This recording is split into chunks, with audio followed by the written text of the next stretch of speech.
ഉരത്തന്ന് നബി മക്കത്തൊരു മിക ജബലിന്ന് ഉയർന്നകനഹലെന്ന് മൊഴിന്താനേ ഹരീശത്തിലാതോ ജഹലഹങ്കാരത്തട തുന്നി അണല്ലെന്ന് ജിബ്രീലും ബഹിയാലേ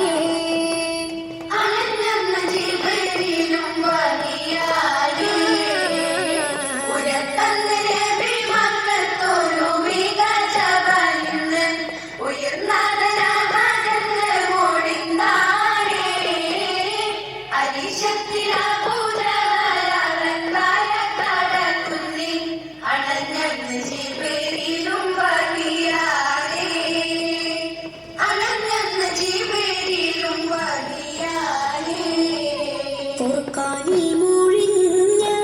അജബുകൾ നിറഞ്ഞ ഫിർദൗസാകും ജന്ന പടച്ചവൻ നീ വന്ന ഫുർഖാനിൽ മൊഴിഞ്ഞ അജബുകൾ നിറഞ്ഞ ഫിർദൗസാകും ജന്ന